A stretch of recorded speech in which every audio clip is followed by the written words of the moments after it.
I'm constantly amazed how there is usually a team that ends up making a deep playoff run that I never would have expected anything from at the beginning of the season. And this year, that team is the Tampa Bay Buccaneers. Congratulations, very impressive. Now on to my divisional playoff predictions. Wait a minute, I thought you were talking about me and you were finally going to apologize to my fans. Apologize for what, exactly? For very incorrectly saying we'd only have 5 wins this season? Tampa, do you remember how many wins I predicted you would have this season? 3. That's right, 3 wins. And are your fans crying about it? No. Okay, and why do you think that is? Because my fans don't really give a shit what you or anybody else thinks of us. So you're basically saying is your fans do not need anyone to coddle them. That's interesting. Did you hear that, Green Bay? I see. You just clearly don't want to admit you were wrong. Green Bay, no one heard a peep from your fans when it looked like 5 wins might have been a generous prediction, and now they want to flex because you backed into the playoffs and beat Dallas, who everyone, including their fans, assumed would be one and done. He's right. Our fans did assume we'd be one and done. They're suddenly logical now. It's kind of weird, actually. It is weird, but kudos to them for being honest with themselves. Jerry's still delusional, though.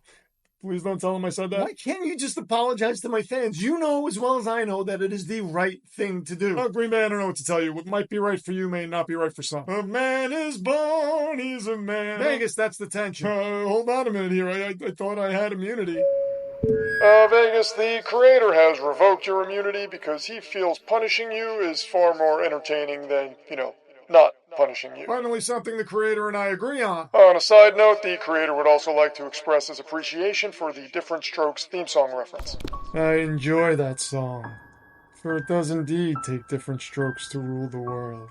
Okay, it is not to rule the world, it is to move the world. Ah, yes, to move the world, as in to relocate it with the use of some reality warping device, such as a cosmic cube or mother box, I assume.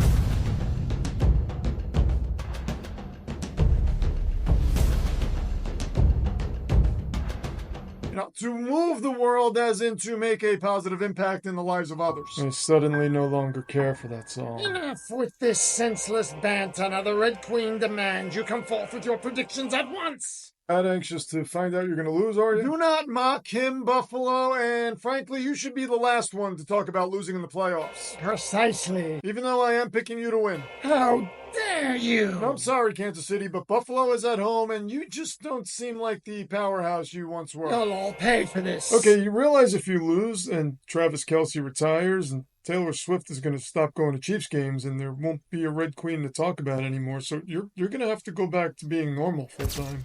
Oh, thank God. You shut up! And as for the rest of the predictions, Baltimore, I'm picking you to beat Houston. Detroit, I'm picking you to beat Tampa. And San Francisco, I'm picking you to beat Green Bay, as per usual. This is unbelievable. When we unleash the pain we're going to unleash on you again this weekend, Green Bay, you might as well just sit back and embrace it, man. Okay, that's class. Yes, Los Angeles, did you have a question? Yeah, I was just wondering, are you going to apologize to our fans for picking us to reach the Super Bowl this season? See, now that is apology worthy. To all the Chargers fans watching this, I would like to sincerely apologize if I got your hopes up. But just so you know, if you sign Jim Harbaugh, I very well may make the same prediction again next season. And I would just like to add that regardless of who our head coach is, we're more likely than not probably just going to end up disappointing you again. We'll see about that. Okay, so does that mean you're passing on us? Silence!